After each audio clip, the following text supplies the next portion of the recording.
Hi, இந்த சேனலில் CMA inter and final related கிளாஸஸ்லாம் ஃப்ரீ கிளாஸஸ் கிடைக்கும். இன்றைக்கி நம்ம என்ன பார்க்க போகிறோம் அப்படின்னா லிவரேஜ்னா என்னன்னு பார்க்க போகிறோம். இது வரைக்கும் நம்ம பார்த்தது என்னென்னா ஃபினான்ஷியல் மேனேஜ்மெண்ட்ஸ், அதோட டூல்ஸ் ஆஃப் ஃபினான்ஷியல் மேனேஜ்மெண்ட்ஸ், அப்புறம் ஒர்க்கிங் கேபிட்டல்ஸ் மேனேஜ்மெண்ட்னா என்ன அப்படின்னு பார்த்தோம். இப்போது லிவரேஜ்னா என்னன்னு பார்க்க போகிறோம். What is leverage? லிவரேஜ்ங்கிறது சேல்ஸில் சின்ன சேஞ்சஸ், ஸ்மால் சேஞ்சஸ்னால பிக்கர் சேஞ்சஸ் இன் ப்ராஃபிட்லேயோ இபிஎஸ்லேயோ பெரிய தாக்கத்தை ஏற்படுத்தும்.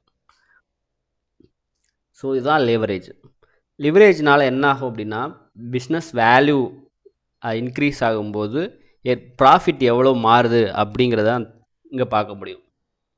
த leverage means using fixed cost, operational or financial fixed காஸ்ட்டை யூஸ் பண்ணி to magnify the effect of change in sales. அதை பெரிதாக்குறது எப்படின்னா, சேல்ஸ்லேயோ இபிஐடியோ லைட்டாக சேஞ்சஸ் ஆகும்போது ப்ராஃபிட் ஆர் இபிஎஸ் வந்து இன்க்ரீஸ் ஆகும் அப்படின்றான். Types of leverage. Types of leverage என்ன அப்படின்னா, ஆப்ரேட்டிங் லிவரேஜ், இது வந்து பிஸ்னஸ் ரிஸ்க். ஃபினான்ஷியல் லிவரேஜுங்கிறது financial risk. Combined leverage R total leverage அப்படின்வாங்க. டோட்டல் எஃபெக்ட் ஆஃப் இபிஎஸ்ல எவ்வளோ சேஞ்சஸ் இருக்கோ அதை பொறுத்து இதாகுது அப்படின்றான். ஸோ டைப்ஸ் ஆஃப் லிவரேஜ்னா என்ன? Operating leverage, financial leverage, combined leverage. Cost statement, இது வந்து முக்கியமான ஸ்டேட்மெண்ட்ஸ். இந்த ஸ்டேட்மெண்ட் தான் கடைசி வரைக்கும் லைஃப் ஃபுல்லாக இந்த ஸ்டேட்மெண்ட்ஸு ரொம்ப ரொம்ப முக்கியம். எப்படின்னா, சேல்ஸ்லேருந்து வேரியபிள் காஸ்ட் கழிச்சோம் அப்படின்னா நமக்கு கான்ட்ரிபியூஷன் கிடைக்கும். கான்ட்ரிபியூஷன்லேருந்து மைனஸ் ஃபிக்ஸ்டு காஸ்ட் கழிச்சோம் அப்படின்னா இபிஐடி கிடைக்கும். இபிஐடிங்கிறது ஆப்ரேட்டிங் ப்ராஃபிட்னுவோம். இபிஐடியிலேருந்து இன்ட்ரெஸ்ட்டை கழிச்சோம் அப்படின்னா ஏர்னிங் பிஃபோர் டேக்ஸ் கிடைக்கும். ஏர்னிங் பிஃபோர் டேக்ஸ்ன்னு சொல்லுவாங்க, இல்லைனா ப்ராஃபிட் பிஃபோர் டேக்ஸ் அப்படின்லாம். அப்போ இபிஐடியிலேருந்து இன்ட்ரெஸ்ட்டை கழிக்கிறோம், இன்ட்ரெஸ்ட்டை கழிச்ச பிறகு டேக்ஸை கழிக்கிறோம், டேக்ஸை கழிச்சோம் அப்படின்னா ப்ராஃபிட் ஆஃப்டர் டேக்ஸ்லாம், இல்லைனா ஏர்னிங் ஆஃப்டர் டேக்ஸ் அப்படின்லாம். நெட் ப்ராஃபிட், இதான் நமக்கு கிடைக்கிற நெட் ப்ராஃபிட். இதுல இருந்து நம்பர் ஆஃப் ஷேர்ஸை நம்ம டிவைட் பண்ணோம்னா per share, earning per share, ஒரு ஷேருக்கு எவ்வளோ நம்ம ஏர்ன் பண்ணியிருக்கோம், ப்ராஃபிட் ஏர்ன் பண்ணியிருக்கோம் அப்படிங்கிறது கிடைக்கும். இந்த ஸ்டேட்மெண்ட் முக்கியமானது. அதாவது சேல்ஸ்லேருந்து வேரியபிள் காஸ்ட் கழிச்சோம் அப்படின்னா கான்ட்ரிபியூஷன், கான்ட்ரிபியூஷன்லேருந்து ஃபிக்ஸ்டு காஸ்ட்டை கழிச்சோம்னா இபிஐடி, இபிஐடிலேருந்து இன்ட்ரெஸ்ட்டை கழிச்சோம்னா profit before tax, profit before டேக்ஸ்லேருந்து டேக்ஸை கழிச்சோம்னா profit after tax. Number of ஷேர்ஸை வந்து டிவைட் பண்ணோம் அப்படின்னா ஏர்னிங் பெர் ஷேரோட வேல்யூ கிடைச்சிரும். எக்ஸாம்பிள்ஸ், சேல்ஸு வேரியபிள் காஸ்ட் வந்து சேல்ஸ்லேருந்து வேரியபிள் காஸ்ட் கழிச்சோம்னா கான்ட்ரிபியூஷன் எவ்வளோ? 40,000. 40,000லேருந்து ஃபிக்ஸ்டு காஸ்ட் 20,000 கழிச்சோம்னா earning before interest and tax. இது இன்ட்ரெஸ்ட்டுக்கும் டேக்ஸையும் கழிக்காம உள்ள ப்ராஃபிட், ஆப்ரேட்டிங் ப்ராஃபிட் 20,000. 20,000லேருந்து இன்ட்ரெஸ்ட் 5,000 கழிச்சோம் அப்படின்னா ஏர்னிங் பிஃபோர் டேக்ஸ், அதாவது ப்ராஃபிட் பிஃபோர் டேக்ஸ். டேக்ஸுக்கு முன்னாடி 15,000 இருந்திருக்கு. டேக்ஸ் 30% எடுத்தீங்க அப்படின்னா 4,500. அப்போ நெட் ப்ராஃபிட் என்ன? 10,500. அப்போ நான் டோட்டல் நம்பர் ஆஃப் ஷேர்ஸ் வந்து 1000. அப்போ ஏர்னிங் பர் ஷேர் வந்து ஒரு ஷேருக்கு 10 ரூபாய் 50 காசு. ஆப்ரேட்டிங் லிவரேஜ்னா என்னன்னு பார்க்க போகிறோம். ஆப்ரேட்டிங் லிவரேஜ் அப்படின்னா சோர்ஸ் என்ன பண்ணுதான் அப்படின்னா, operating leverage how EBIT affect by change in sales. சேல்ஸ்னால இபிஐடி எப்படி சேஞ்ச் ஆகுது அப்படிங்கிறத காமிக்கிறது தான் இந்த ஆப்ரேட்டிங் லிவரேஜ். ஃபார்முலா என்ன அப்படின்னா, operating leverage equal to contribution divide by EBIT. நம்ம பார்த்தோம்ல statement, sales minus variable cost equal to contribution. இது ஃபார்முலா என்னால degrees of EBIT degree of sales, change in sales, change in EBIT divided by change in sales, degree of operating leverage ஓட formula. Contribution எவ்வளோ அப்படின்னா examples பார்க்குறோம். Contribution 5 lakhs, EBIT earning before interest and tax 2,50,000. Operating லிவரேஜ்ங்கிறது எவ்வளோ வந்திருக்கு? Contribution divided by EBIT. அப்போது இபிஐடிங்கிறது நமக்கு கிடைக்கிறது 2. அப்போது சேல்ஸில் நம்ம சேஞ்சஸ் ஆச்சு அப்படின்னா இபிஐடியில் எவ்வளோ சேஞ்சஸ் ஆகுது அப்படிங்கிறத காமிக்குது. அதாவது சேல்ஸு 1% இன்க்ரீஸ் ஆச்சு அப்படின்னா EBIT வந்து 2% இன்க்ரீஸ் ஆகும் அப்படிங்கிறது தான் இங்கே சொல்கிறாங்க. அதாவது சேல்ஸ் 10% இன்க்ரீஸ் ஆச்சு அப்படின்னா EBIT 20%, 2 மடங்கு அதிகமாகும் அப்படிங்கிறது தான் ஆப்ரேட்டிங் லிவரேஜ். ஹையர் ஆப்ரேட்டிங் லிவரேஜ்ங்கிறது ஹையர் ஃபிக்ஸ்டு காஸ்ட்னால ஏற்படுறது. ஸோ ரிஸ்க்கும் அதிகம், ப்ராஃபிட்டும் பொட்டன்ஷியலாக கிடைக்கும் அப்படின்றான். It's occur the fixed cost. இது எதனால ஆப்ரேட்டிங் லிவரேஜ் ஆகுது அப்படின்னா ஃபிக்ஸ்டு ஆப்ரேட்டிங் காஸ்ட்னால இது ஆகுது. ரெண்ட்டு, சேலரிஸ் எல்லாம் fixed operating leverage, fixed cost. Financial leverage. Financial leverage shows how EPS affect change in EBIT. EBITனால EBITோட சேஞ்சஸ்னால EPS எவ்வளோ மாற்றங்கள் ஏற்படுகின்றது அப்படிங்கிறது தான் இங்கே பார்க்குறோம். ஃபினான்சியல் லிவரேஜ் ஃபார்முலா வந்து EBIT divided by profit before tax சொல்லலாம், ஏர்னிங் பிஃபோர் டேக்ஸ்ன்னு சொல்லலாம்.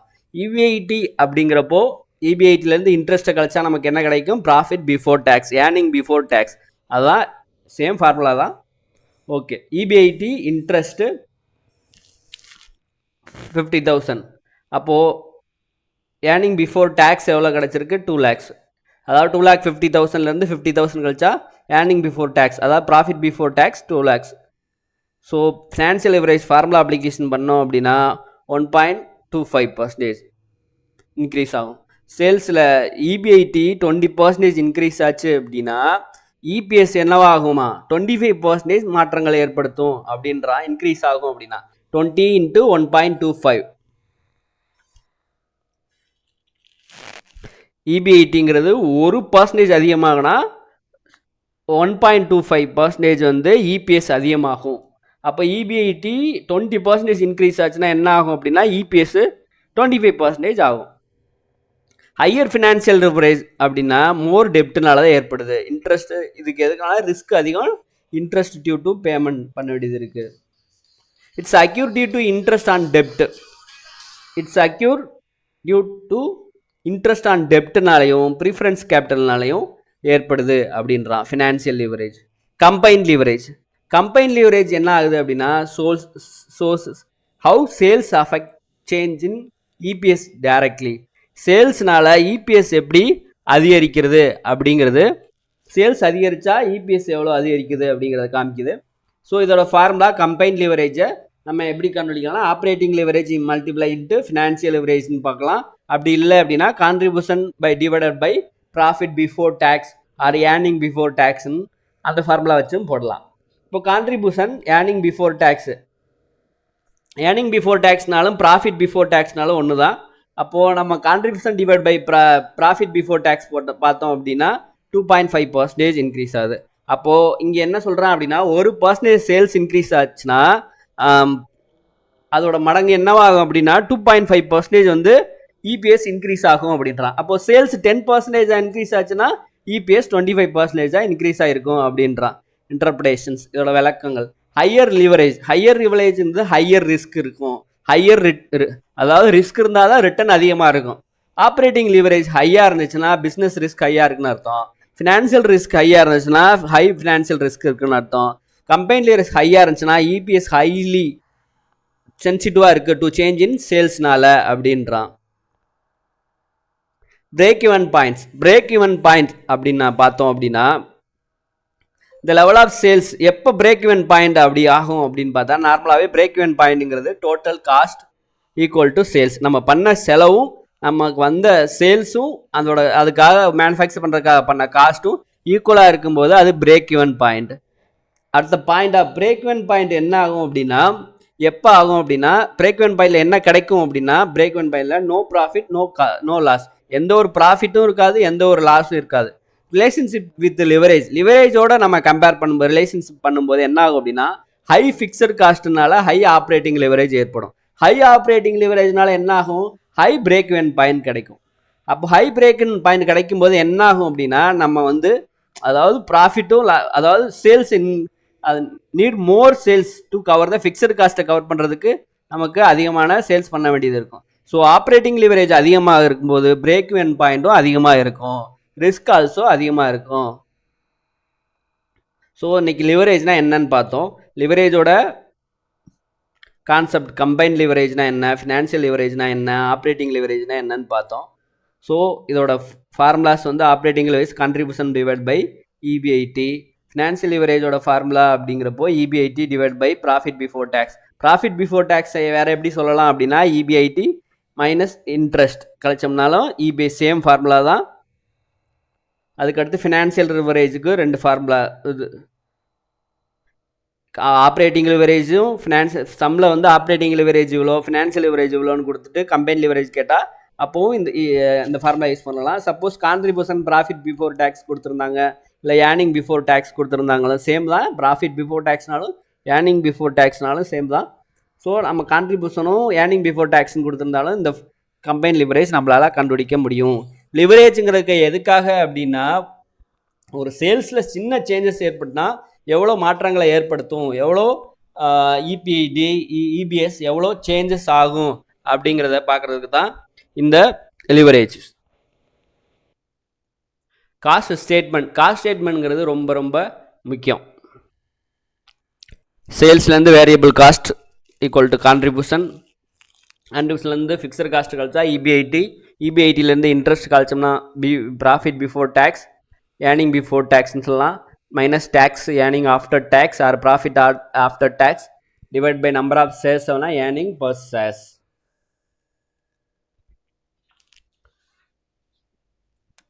இந்த வீடியோ உங்களுக்கு யூஸ்ஃபுல்லாக இருந்துச்சு அப்படின்னா லைக் பண்ணுங்கள், உங்கள் ஃப்ரெண்ட்ஸுக்கு ஷேர் பண்ணுங்கள். நெக்ஸ்ட் கிளாஸில் அடுத்து காஸ்ட் ஆஃப் கேபிட்டல் ஸ்ட்ரக்சர்னா என்ன, பட்ஜெட்னா என்ன அப்படிங்கிறது பார்ப்போம். அதுக்காக சப்ஸ்கிரைப் பண்ணுங்கள், பெல் ஐக்கானை ப்ரெஸ் பண்ணுங்கள். டவுட் இருந்தால் கமெண்டில் கேளுங்க, நான் ரிப்ளை பண்ணுறேன். தேங்க்யூ.